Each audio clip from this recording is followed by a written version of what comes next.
Барбара Манзи, керівник управління ООН з координації гуманітарних питань, сьогодні у нас у гостях у програмі «Час інтерв'ю». З вами Андрій Suslenko. Welcome, Barbara. Thank you very much for coming here and finding time in your tight schedule. Well, it's my pleasure. It's an honor to have the possibility to talk about. Unfortunately, the things that you do, the things that OCHA does in Ukraine, both of us are here today to explore what you're doing and to discuss here in Ukraine. So I would love to begin with the mission that OCHA has in Ukraine.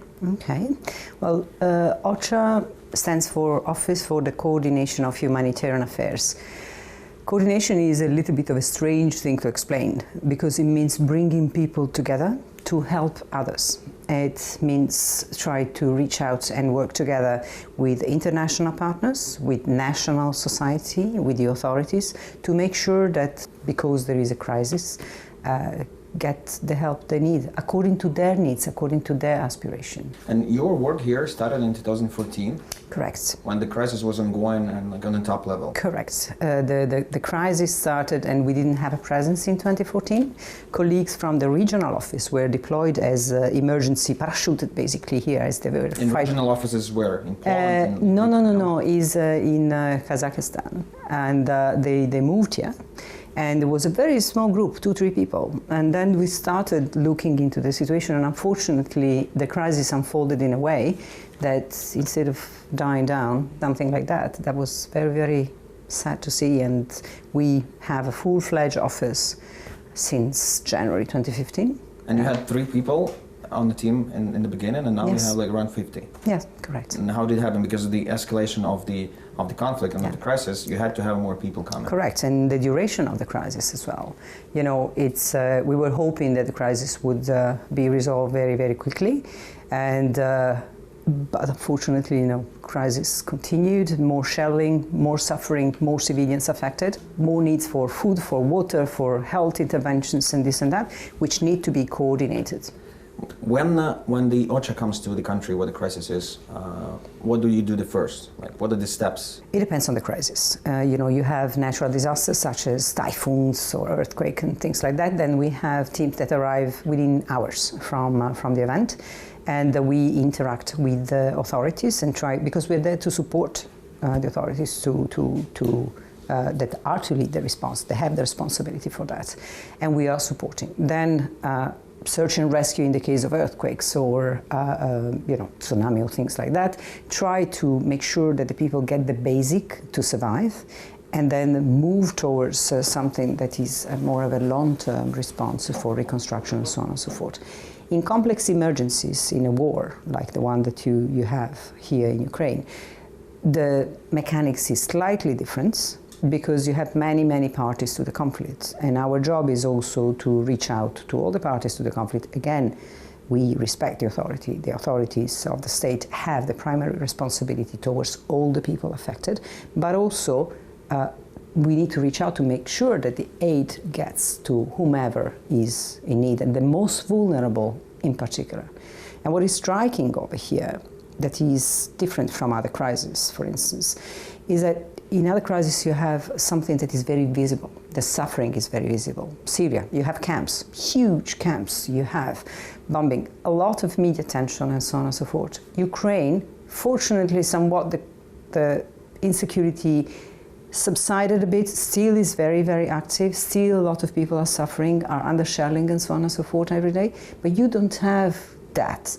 You have people that are very resilient, people that have given very generously, people that are very courageous, and a lot of elderly people. In other crises, you see lots of kids. Still, kids are affected. I remember a child, 1-year-old, last year in Donetsk, the first time I arrived, and I went there, living in the bunker for half of his life, coming in government control areas to get their pensions. So it's really a tragedy. And when this tragedies happen, helping to those who are in need. Absolutely. And here's the question. Who are those who are in need? You mentioned babushkas, you mentioned young people and elderly. Ukrainian crisis, how many people did get some help from you, and what kind of help was that? We have estimates, because it's very, very difficult to go, but the numbers are very, very big. In 2015 we estimated that approximately 5 million people were in need of humanitarian assistance. And we managed to assist with food approximately 500,000, with water and sanitation intervention 1.6 million, and many other interventions, medical consultations. There are a few numbers that you have there in some of the documents that we produce. It's difficult to see those physically sometimes because water systems, you provide chlorine for a water system to the water to be drinkable. You don't see it directly, you don't test stickers that are very, very visible on that. And we operate on all sides of the front line, and mostly we target the most vulnerable. So it's not easy to define. There are criteria for certain projects. We try to communicate to people what those criteria are, but definitely the needs are much bigger than what we can cover. Now this year we refine our statistics. Because the crisis is protracted, not everybody that is affected needs humanitarian aid. They need, yes, humanitarian aid, the most vulnerable, but then they need other type of aid as well. We operate only on the humanitarian aid part. This year we will target about 2.5 million people out of 3.1 that are in need of humanitarian aid, but then others. Displaced that have been there for a long time. They need jobs, they need housing, they need other type of intervention, which is not humanitarian. It's a different pot of money, is a different type of approach, and the government must take the leadership on that. And government, does it really help you that much? There are very, very good discussions that are taking place, and we have a fantastic collaboration when it comes to putting the problems forward. Competing priorities, but definitely the government has the primary responsibility to all the people living in Ukraine, and Ukraine as a whole, as the full Ukraine, is Does it fulfill its responsibility? I have to say that unfortunately what I see crossing the front line, and I was in Lugansk town just last weekend, you see more and more a border-like situation, a Berlin Wall type of situation. Well, it doesn't help the people to be very important, and requires a lot of courage, but it's very, very important for the people of Ukraine, I think. When the crisis started and you've been brought here, was it because the government of Ukraine asked you to come, or because OCHA actually asked you to come? There is a request. When the United Nations come in a country, they are coming at the request of the government. So the UN system has come at the request of Ukraine. Of course, we have internal mechanisms. We provide expertise, and the expertise of the people that are not only in my team, but in many other agencies that brought experts and so on and so forth and recruit to help those affected by the crisis are at the disposal of the authorities to help out fulfilling their own responsibilities. You mentioned 50 people working here in different offices. Like, how many offices do you have? Where are they located? Yeah, I have at the moment a main office in Kiev, and then 5 field offices in Mariupol, in Kramatorsk, in Severodonetsk, in Lugansk town, and in Donetsk town. Those are project offices, those are logistic hubs from which we move around, and we try to provide assistance, again in collaboration with others. OCHA does not distribute food, or does not distribute or coal or other things that are needed, but we coordinate United Nations and NGOs, local international partners, etc., to bring all of this together to make it more efficient. And you mentioned 5 different offices, and if I'm not mistaken, at least two of those are behind the contact line, the border. Yes. And you've seen people from both sides. Absolutely. And you've seen the humanitarian situation on both sides. Sure. Is it worth beyond the line? What I see is that on the 2 sides of the line, government and non-government control areas, where insecurity is still a fact of life for many people, there are about 800,000 people that are subject at any given moment to lack of health. They cannot reach basic services. It's very difficult to find food, jobs, banking systems are off, getting an aspirin, getting medical help. You have people that have chronic diseases, they are really, really struggling with that. In non-government control areas, in areas beyond government control, the situation is also very, very sad, because you have a system that is frozen, is blocked. The fact that commercial traffic is not moving, the fact that people cannot move in and out. We don't say that they shouldn't be controlled, no, but it needs to be proportional when you see, again, I go back, able to walk, to just go cross the line for 1,200 hryvnias of pension, well, it can tell you how desperate those people must be. They are probably the only breadwinner of the house. How do these people know that they can reach out for help from any of the UN organizations that they work in the region? We work at the level of the different villages, and it's not only the UN. I repeat, we work with a lot of national partners. The amount of generosity of the civil society in Ukraine has been really astonishing. It's so inspiring. It's also international, non-governmental organizations and many, many others. So we reach out to the villages together with the authorities usually, and with the people who know. We try to get the list of the most vulnerable. Again, we would love to help much more. We depend on the money coming from the donors. Again, we would love to help much more. We depend on the money coming from the donors, but we only can help the most vulnerable with what we have. It's a very easy question right now for me. Where do you get the money? Who are the donors who help us? The world is the one that contributes to the response. The whole planet? The whole planet. So we have funding from private people as much as big government. You have there a list of big donors. Last year we had Germany, European Union, United States, Canada, United Kingdom, Russia. And Lithuania and Poland and Sweden and Denmark and many, many, many others. Those things are public. It's public information. We are completely transparent in what we do, and we want to be even more transparent because, you know, many times I'm asked, it's not only one that can make a difference. It's really if we work together between what the civil society, as I told you, heroes of every day can do, what the international community can do, and most importantly, what the state can do. So we need these three things to work in a chain. Absolutely, and the private sector as well. So four. And do you see... And the media. And the media, okay. We are working right now. Absolutely. And do you see the whole chain as one mechanism right now, or there is a lot of room for improvement there?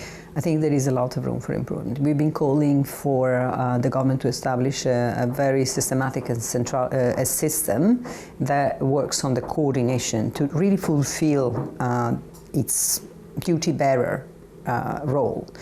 If you have a coordination body within the government, it's going to be much easier to organize the whole rest of the things around. Right now it's very parcelized, and we work together with some of the parliamentary committees, especially one on the revision of the law on humanitarian assistance. Unfortunately, it's yet to be presented to the parliament. We offered our advice and it would be making a very big difference if that law would be considered by the parliament and possibly approved. Do you see a lot of obstacles or challenges that are being forced on your job, on your mission here? Being very spontaneous and being very direct, I have to say that, again, we have a lot of very good discussions.